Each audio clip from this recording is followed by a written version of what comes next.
In today's video, I'm basically going to cover what are the Chaos Legion cards that I'm planning to invest in, and these are the cards that I believe will stand the test of time and will maintain their value, and then once Chaos Legion sells out, these cards will be the ones that appreciate the most. And I'll give you an example. So I've been recently selling a lot of my untamed cards, and what you'll see is that not all cards are made equal. So you can see that there's a common card that is worth 6 times more than the second most expensive common card, or nearly 8 times more expensive than the cheapest common card. It's worth more than the other rare cards, and that's an exception. And it's because a Serpentine Spy is just so good with how you play fire, and as you play it as this like assassin melee deck. Obviously, if you play a Jotun, then you play an archer deck. But typically, with all the different fire summoners, it's built to be speed and it's built to be melee, which is perfect for the Serpentine Spy. Obviously, summoners are in their own category, so you'll see that this summoner is worth more than the epics. But if you go to beta, for example, we can see that the cards that stand the test of time and are still used in the meta today are obviously worth far more than the cards that are not and have been replaced and expendable. So an example is the Cobalt Miner. It is my favorite 2-mana card in the game to this day. It is so good. It's not that good at level 1, but as you level it up, it gets better and better.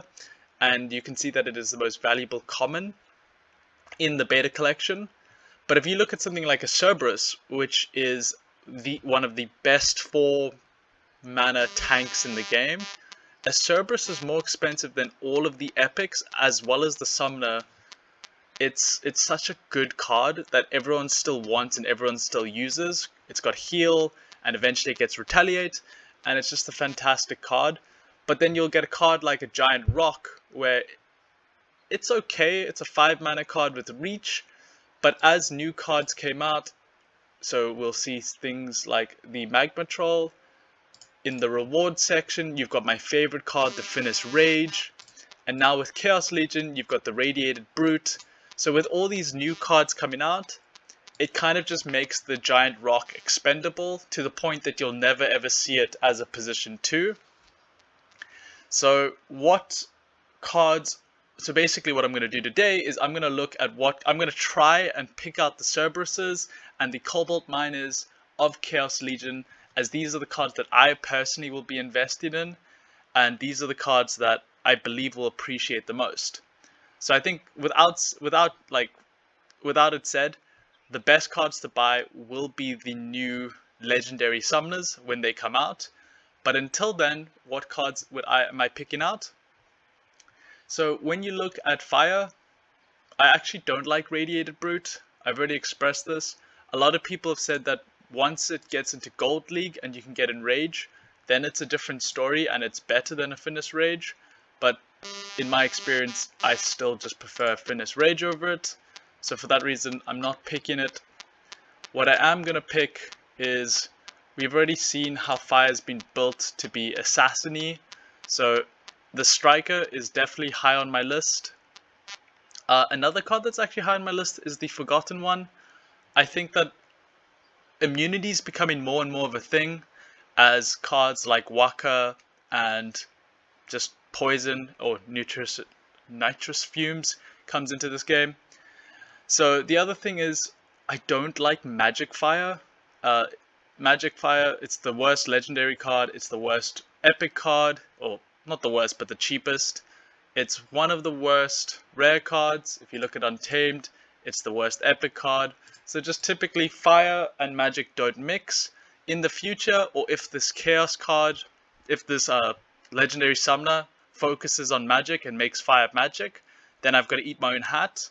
But at the moment, I don't think it's worth buying magic cards on fire. The only one that I really do love is the Elemental Phoenix, because eventually at level 2 it gets blast and 3 magic damage and then it becomes insane. But I think just for now, the cards I focus on is, I think the Striker will hold its value because it pairs so well with Tarsa. For that reason, I think Tarsa is amazing. I think the Forgotten One is also just great. And then finally, Grum is great because it's the only card that's a non-gladiator one that has Bloodlust right now. So I think the Striker plus Grum plus Tarsa plus Forgotten one all plays into the melee fire deck building, and these cards will continuously be used in the future. For water is a bit different because it typically used to be heavily focused on magic, but now thanks to Kayla, it's now shifting towards speed and more melee focused. And without trying to look at the prices too much, I'll tell you right now that if you're going to play the speed melee build, a Diamond Shark is a really important tank, followed with the Deep Lurker as a really good opportunity card. This card is fantastic, I love it. Flying Squid is basically a Fitness Rage, so it's worth picking up. So the other cards that I always like to look at are magic cards, because I think magic cards are always super good when you first start the game, as well as just water and magic just work for me. So I always think picking up a Narissa is never bad. And then the final thing that's really interesting is a Mandarin as well as the Dark Spear. So I don't like the Swim Hunter because the Swim Hunter doesn't get any abilities. As you level it up, its stats improve.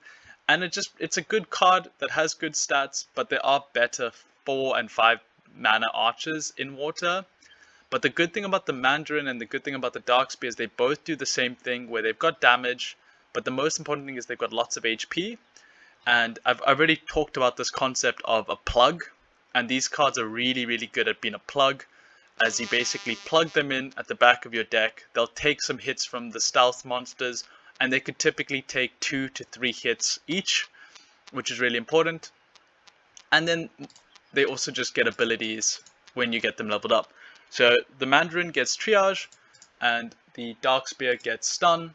So I think both of these are worth picking up because having 3 mana cost archers in water and 2 mana cost cards are really important.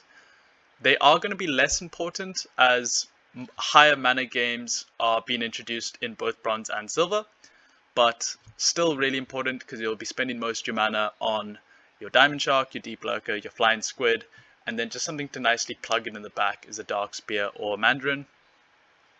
Wave Brood, always a good card. It's always nice to have Taunt on a ranged monster.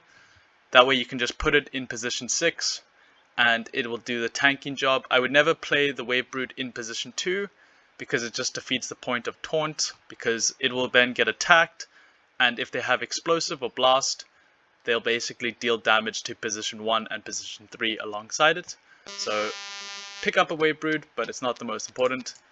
For Earth, most important cards are, I think all the epics are really good in Earth. The Summoner is fantastic. Veneri Scout is okay. I like opportunity cards, so those are always nice. Ilsa the Fanged, not important, really bad.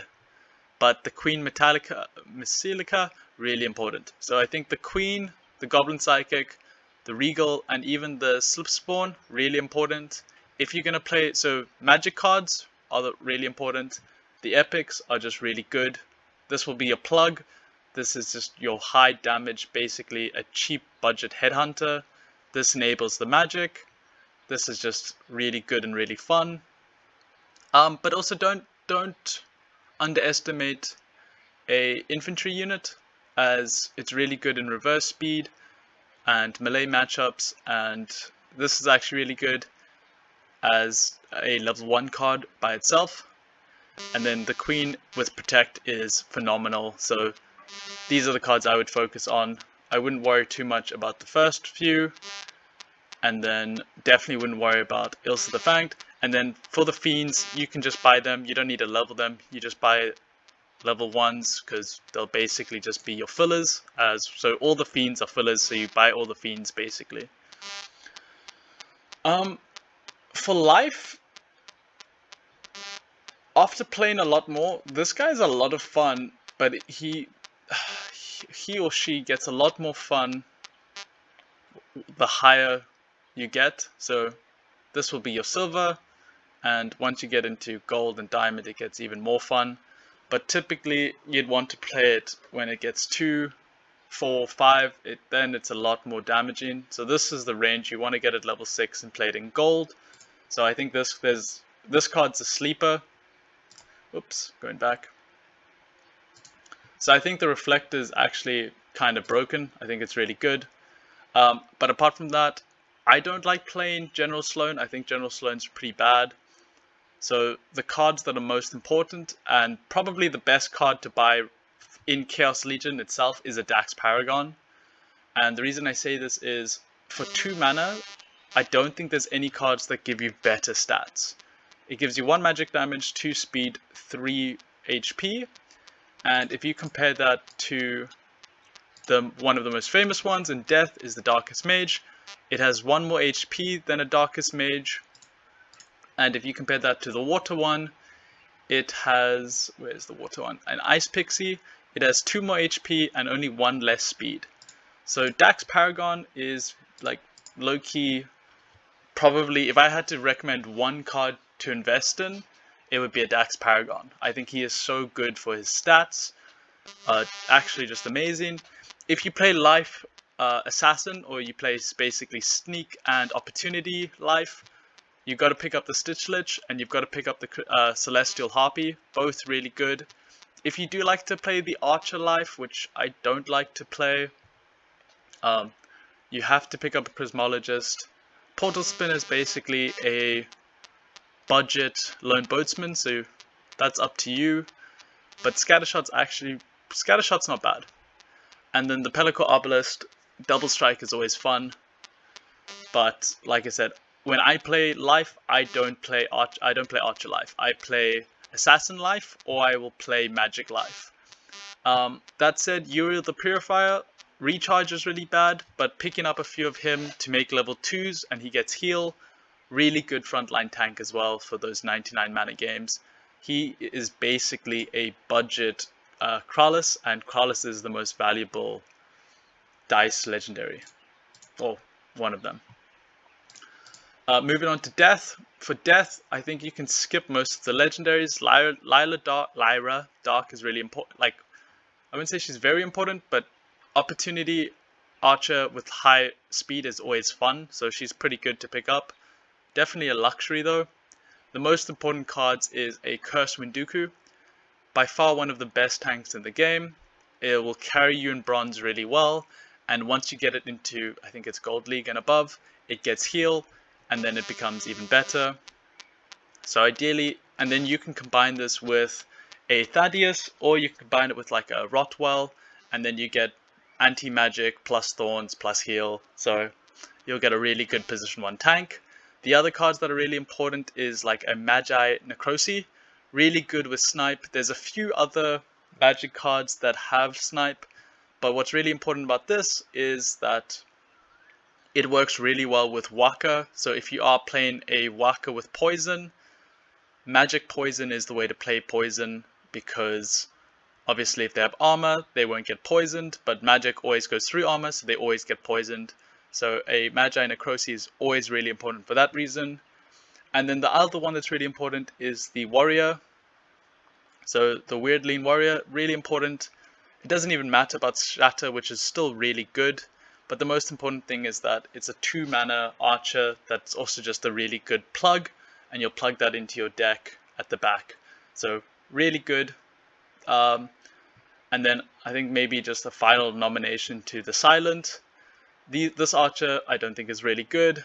The Soul Strangler, there's a few of these archers that are in Death now where they just have high damage and then no HP. So not the most important. Life Zapper, also not the most important. I would just stick to the Windoku, the Lyra, Necrosi, Warrior, and then maybe the Silent. Those are the ones that I focus on. And yeah. Doing Dragon. So for Dragon, I would skip the first 2. I don't think Val is really good. Desert Dragon, I think there's potential for him, but I think he's a better version of a Frost Giant. But considering how many different tanks and position 1 cards we have right now, I don't think a Desert Dragon's a necessity. He is pretty fun to use in equalizer games because he gets a lot of damage, a lot like armor, and then his little HP gets fixed. Like the only issue about him will get fixed. Void Dragon, as a level 1, it's actually one of the best legendary cards in Chaos Legion. Because you can compare this right now. So it's 5 mana, 1 magic, 5 speed, 7 HP, Void, Flying. And you compare that to another card I did recommend, which is the Regal Periton. So it's got 1 less HP, but it also has Void. So it's a better version of a Periton. So this card is basically just a really good position too. You put it in, it's got its speed, it's got flying, so it's good at dodging attacks, and then it's just got a lot of HP. So I think there's argument for why Void Dragon is good. Chaos Dragon, really, really good for those 99 mana games. Scattershot, and then once it gets to level 2, it gets Blast. So really, really good cards. So I would stick with these 2 dragons, and then obviously I think Quinks is an amazing summoner for what he or she gives you.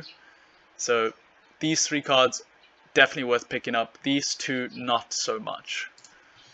For the neutrals, I would actually skip a lot of these cards. The most important ones that I would stick with is 1, a Supply Runner. So this card is actually really, really strong and really important for high mana games. Not high mana, but high level games. Because once it gets Swiftness, it just helps your deck tremendously. So really good in that sense. Sorry, just loading. Oops, Chaos Legion, neutrals. So for that reason, really good. Zenith Archer, I don't know if this card will appreciate the most. It is the cheapest rare, but whenever it comes to these 2 mana cards, I always will pick up a few of them, just because you never know how, like when you'll use another 2 mana Archer, it could just be what you need for your deck. The Monk, really good. At level 2, he gets heal, and as we can see, any card that has heal automatically does really well. Gem Meteor, I think this card is less important. It is, in my opinion, a bad version of a Mantoid. But Magi of Chaos, I like Magi of Chaos. I think there's a need for him. So a really strong, decent 6 mana magic card, pick it up. Spirit Hoarder, basically a mermaid healer, so really good neutral card to pick up. Legionnaire, I don't think he is nearly as important as a card such as Spirit Hoarder. Dr. Blight, I like Dr. Blight, but I will say that definitely becomes better once it's level 2 and it can get poison. And then at level 3, like the higher you need it to get leveled. At level 1, I don't think it's really good. You kind of want it at level 3 to play in gold, because then it gets the 2 magic damage, plus poison, plus scavenger. So then it will do a much better job at what it was meant for. But that's also very expensive. Sorry, I'm trying to keep this video under 20 minutes. And yeah, these are the cards that I'm looking to invest in for Chaos Legion and I think will appreciate the most. Let me know if you agree or not, and I'll catch you guys in the next video. So please like and subscribe, and let me know in the comments what you want me to do next. And if you're a new player, please use the promo code, and I'll happily send you the $0.5 back to you. It just lets me know that people are watching and using the promo, and I'm helping new players join the community. Also, if you find me on the Discord, just pop me a message. I'll happily delegate any of the new players some